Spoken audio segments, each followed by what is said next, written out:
On September 19, 2020, 25-year-old Johnathan Amerault failed to show up for work at Teleflex Medical in Jaffrey, New Hampshire. Colleagues immediately grew concerned, as Johnathan was reliable and punctual.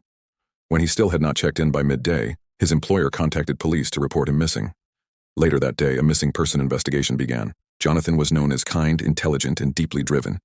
He had graduated from Bates College and was working as a biomedical engineer. Friends said he was private but deeply loyal. What no one expected was that his life had ended in one of the most chilling and calculated murders the state had seen in years. Investigators traced his cell phone, which pinged its last location in the woods near Swansea, over an hour from his usual commute.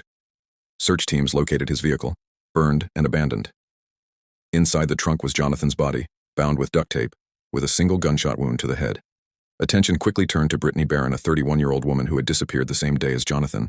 She was the wife of Armando Barron, a man with a history of controlling behavior and jealousy.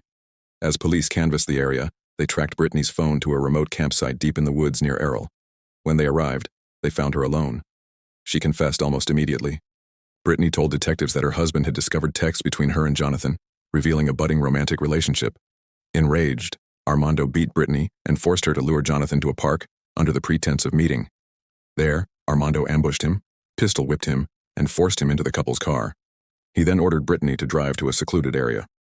According to Brittany's confession, Armando tortured Johnathan and attempted to force Brittany to execute him. When she refused, Armando shot Johnathan himself. After the murder, he demanded she decapitate the body and dispose of it to avoid identification. In fear for her life, Brittany said she complied. She burned the remains and tried to destroy all evidence.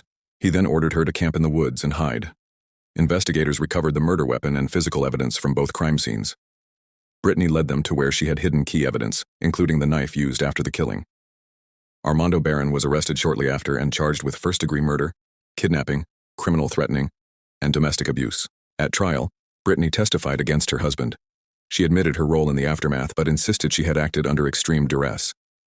Prosecutors corroborated her story with evidence and witness accounts showing a pattern of abuse by Armando. Armando's defense claimed the crime had been spontaneous and that he had been emotionally shattered by Brittany's betrayal. The jury was unmoved by this narrative. The planning, the prolonged abuse, and the ruthless nature of the killing led to a swift conviction. Armando Barron was found guilty of first-degree murder and multiple related charges. He was sentenced to life in prison without the possibility of parole.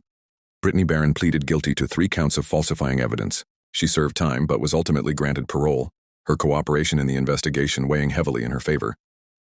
Johnathan Amerault's murder devastated his family, who described him as a young man with limitless potential and a compassionate spirit. A scholarship was created in his name to support students pursuing biomedical engineering, a field Johnathan had entered with the hope of saving lives.